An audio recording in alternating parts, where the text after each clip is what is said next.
My name is William Braniff. I'm the director of a research center here within the College of Behavioral and Social Science that focuses on terrorism and responses to terrorism, called START. I'm also a professor of the practice, meaning that I spent most of my career as a practitioner instead of as a traditional academic. And I have some perspective from my career that I'm happy to share. At START, we're fortunate to work with a large number of students. This semester, for example, we have 109 students from 24 different academic disciplines working with us on research projects as part of our experiential education offerings, in addition to our undergraduate and graduate students.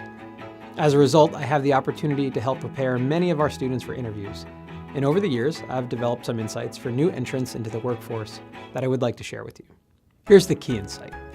More often than not, young people are hired for who they are, not what they know.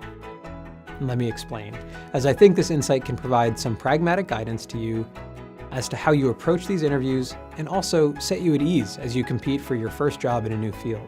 It's important to remember that if you have made it to the interview phase of a hiring process, your resume and cover letter have already qualified you in terms of demonstrating that you have the requisite knowledge.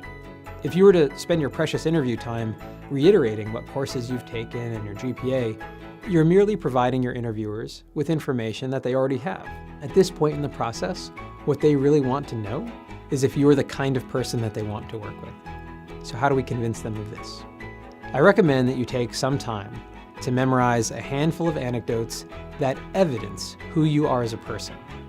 As you are asked interview questions, and as you ask your questions of the potential employer, you want to demonstrate the kinds of qualities that are attractive to a future employer. An anecdote that demonstrates your ability to be mentored, your ability to overcome challenges, your ability to communicate effectively, your character. An anecdote that demonstrates the seriousness with which you take this work.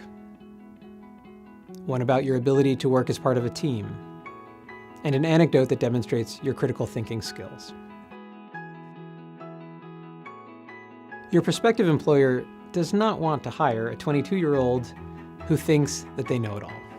But they do want to find someone who is excited about being mentored and learning from the experience of those around them. They want you to learn how to make the organization successful, which means they want you to be someone who can take direction. Perhaps you can provide a story of an internship during which you sought out mentorship and over time learned how to make your supervisor successful. Ability to overcome challenges. Meaningful work is not easy. Employers want to hire people who won't back down from a challenge or shrink at the first sign of adversity. Ability to communicate effectively. The ability to communicate effectively both verbally and in writing is a universally valued skill. Is there a time that you successfully petitioned for a cause on campus, changed the mind of a friend, or published an op-ed on a topic that matters to you? Working as part of a team. Nearly all of professional work is a group project. Recount an instance in which you not only worked as part of a team, but that you made the team better. Seriousness of purpose. In an interview, everyone is going to say that they are passionate about the topic at hand. You need to demonstrate it through a real-world example. Here you can mention your coursework and your extracurricular activities, but what about them evidences that you are a serious person when it comes to this profession? Was it giving up a paid opportunity for an unpaid internship? Was it taking free online courses while your friends socialized? Your character. Integrity matters, and especially to teams of people working together. Can you tell a story that describes how you won the trust of your classmates or your teammates, where you did the right thing even at some personal cost? And if so, why did you make that decision? Critical thinking. Real-world problems require real-world problem solving, synthesizing information, creativity, more than memorization or good testing skills. Identify a time that you solved a problem relying on more than rote knowledge. So to go back to the key insight, it's not that what you know is not important. Of course it's important. And if you can speak a language, you're a coding whiz, even more so. But you do not want to waste time regurgitating what is on your resume when you've already cleared that hurdle.